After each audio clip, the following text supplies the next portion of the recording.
नमस्ते मेरे प्यारे विद्यार्थियों, अल्द्रू एकेडमी में आप सभी का एक बार फिर पूरे जोश के साथ स्वागत है।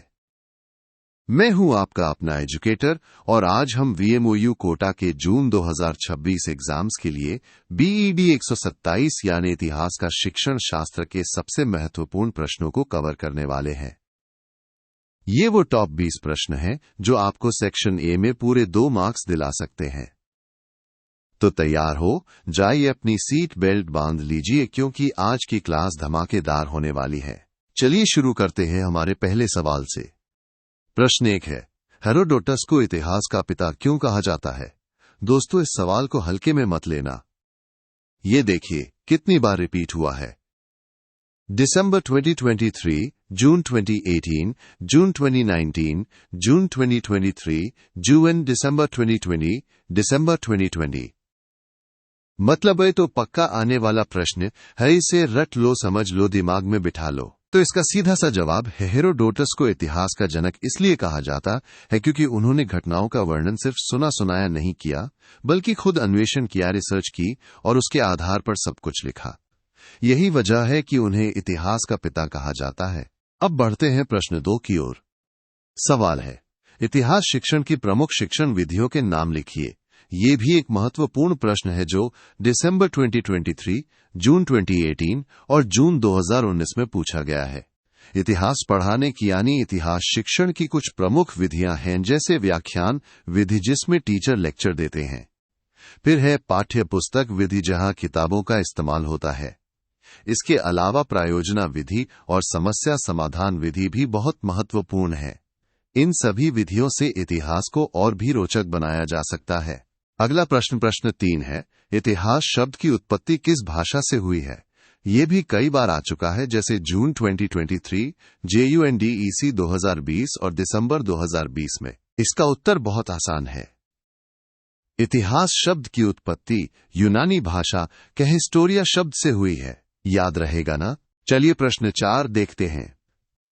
सवाल है, a study of history, a study of history पुस्तक किसने लिखी है? ये भी जून 2023, JUNDEC 2020 और दिसंबर 2020 में पूछा गया है। इस प्रसिद्ध पुस्तक स्टडी ऑफ हिस्ट्री के लेखक हैं आर्नोल्ड टॉयनबी। ये नाम याद रखना बहुत इंपॉर्टेंट है। प्रश्न 5 पर आते हैं। सवाल है, संपूर्ण श्रव्य दृश्य उपकरणों को अनुभव शंकु के रूप में किसने प्रस्तुत किया? ये भी जून 2023, JUNDEC 2020 और दिसंबर 2020 में आया है। जितने भी श्रव्य दृश्य उपकरण होते हैं, जैसे ऑडियो विजुअल एड्स, को अनुभव शंकु के रूप में प्रस्तुत करने वाले महान शिक्षाविद थे एडगर डेल। इन्होंने बताया कि कैसे अलग अलग उपकरणों से सीखने का अनुभव अलग अलग होता है। दोस्तों, अगर आप भी अपने एग्जाम्स में 75% से ज्यादा मार्क्स पक्के करना चाहते हैं तो हमारी पूरी सब्जेक्ट गाइड PDF को अभी डाउनलोड कर लीजिए। इसमें आपको सारे महत्वपूर्ण प्रश्न और उनके उत्तर मिलेंगे। डाउनलोड करने का डायरेक्ट लिंक आपको नीचे डिस्क्रिप्शन बॉक्स में मिल जाएगा। देर मत कीजिए, अपनी तैयारी को सुपरचार्ज कीजिए। वापस आते हैं पढ़ाई पर। प्रश्न 6 है, जीवन गाथा सिद्धांत का प्रवर्तक किसे माना जाता है? ये भी जून 2019, JUNDEC 2020 और दिसंबर 2020 में रिपीट हुआ है। जीवन गाथा सिद्धांत के मुख्य प्रवर्तक कार्लाइल को माना जाता है। ये नाम भी बहुत महत्वपूर्ण है, इसे याद रखिएगा। प्रश्न 7, हिस्टोरिया का अर्थ लिखिए। ये भी दिसंबर 2023 और जून 2018 में आया है। जैसा कि हमने पहले देखा, इतिहास शब्द हिस्टोरिया से आया है, तो हिस्टोरिया का अर्थ है जानना या ज्ञात करना या फिर सत्यान्वेषण करना यानी सच की खोज करना। प्रश्न 8 है, विविधता एवं लचीलेपन का सिद्धांत क्या है? ये भी दिसंबर 2023 और जून 2018 में पूछा गया है। इस सिद्धांत का मतलब है कि पाठ्यक्रम में यानी सिलेबस में विषय वस्तु को इस तरह से एडजस्ट किया जाए कि उसमें विविधता बनी रहे और वो लचीला भी हो ताकि सभी तरह के स्टूडेंट्स को फायदा मिल सके। प्रश्न 9, सांस्कृतिक युग सिद्धांत के प्रवर्तक कौन थे? ये भी दिसंबर 2023 और जून 2018 में आया है। सांस्कृतिक युग सिद्धांत के प्रवर्तक थे डी स्टेनले हॉल। ये भी एक महत्वपूर्ण नाम है, इसे भी याद कर लीजिए। प्रश्न 10, प्रक्षेपी उपकरण के कोई 4 उदाहरण लिखिए। ये भी दिसंबर 2023 और जून 2018 में रिपीट हुआ है। प्रक्षेपी उपकरण मतलब प्रोजेक्टर वाले उपकरण। इसके प्रमुख उदाहरण हैंड स्लाइड्स और फिल्म। ये वो उपकरण हैं जिनसे हम किसी भी इमेज या वीडियो को बड़ी स्क्रीन पर प्रोजेक्ट कर सकते हैं। प्रश्न 11 देखिए, एक कोटेशन है। किसने कहा? कलाकार शिक्षक के हाथ में ये पाठ्यक्रम एक साधन है जिससे वह पदार्थ शिक्षार्थी को अपने आदर्श उद्देश्य के अनुसार अपने स्टूडियो विद्यालय में ढाल सके। ये जून 2019 और जून 2023 में आया है। ये बहुत ही गहरा और महत्वपूर्ण कथन है और ये कहा था कनिंघम ने। उन्होंने शिक्षक को कलाकार और पाठ्यक्रम को उसका औजार बताया है। प्रश्न 12, दृश्य सहायक सामग्री के उदाहरण दीजिए। ये जून 2024 और जून 2017 में पूछा गया है। दृश्य सहायक सामग्री यानी वो चीजें जिन्हें देखकर हम सीखते हैं। इसके प्रमुख उदाहरण हैं चित्र और मानचित्र। ये इतिहास को समझने में बहुत मदद करते हैं। प्रश्न 13 है, मस्तिष्क उद्वेलन से आप क्या समझते हैं? ये भी जून 2024 और जून 2017 में आया है। मस्तिष्क उद्वेलना, जिसे हम ब्रेनस्टॉर्मिंग भी कहते हैं, एक ऐसी विधि है जहां एक समूह में बैठकर किसी समस्या पर खूब सारे विचार जनरेट किए जाते हैं। ये एक प्रजातांत्रिक और समस्या केंद्रित शिक्षण तरीका है। प्रश्न 14, पुस्तकालय के 3 प्रकार लिखिए। ये भी जून 2024 और जून 2017 में रिपीट हुआ है। पुस्तकालय के 3 मुख्य प्रकार हैं।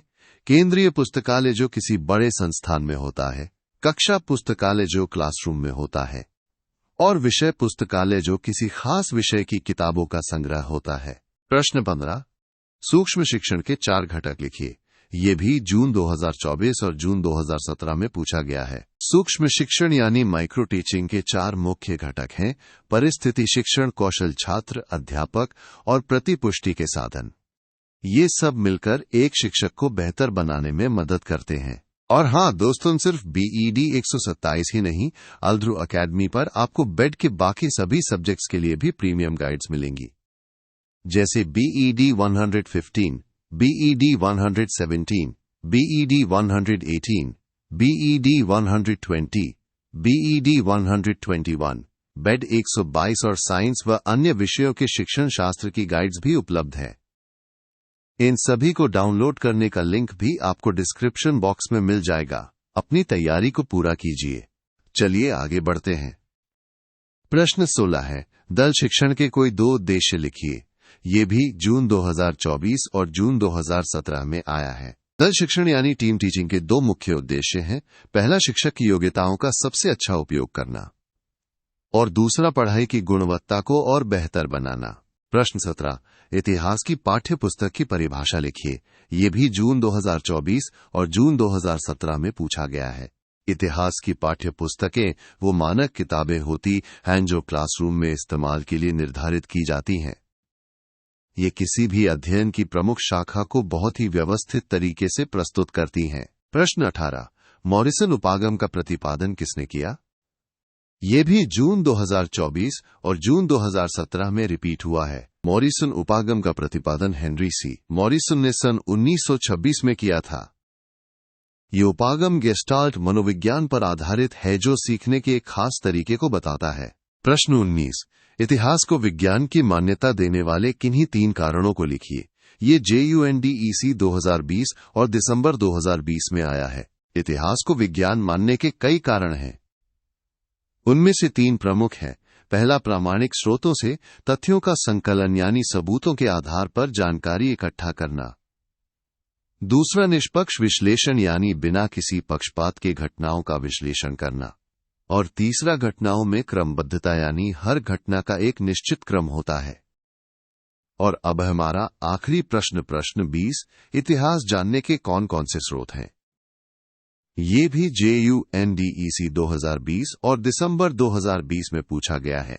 इतिहास जानने के मुख्य स्रोत हैं पुरातत्वीय स्रोत जैसे पुरानी इमारतें और सिक्के, साहित्यिक स्रोत जैसे किताबें और पांडुलिपियां, मौखिक परंपराएं जो कहानियों और लोकगीतों के रूप में पीढ़ी दर पीढ़ी चलती हैं, और विदेशी यात्रियों के विवरण जिन्होंने अपने समय के बारे में लिखा है। तो मेरे प्यारे विद्यार्थियों, ये थे आपके BED 127 के टॉप 20 प्रश्न। मुझे पूरी उम्मीद है कि ये वीडियो आपकी तैयारी में बहुत मदद करेगा। आप सभी को आपके एग्जाम्स के लिए ढेर सारी शुभकामनाएं एंड बेस्ट ऑफ लक। याद रखिए, मेहनत का फल सफलता है। इस वीडियो को लाइक करना, चैनल को सब्सक्राइब करना और डिस्क्रिप्शन में दिए गए लिंक्स को चेक करना मत भूलना। मिलते हैं अगले वीडियो में, तब तक पढ़ते रहिए, बढ़ते रहिए।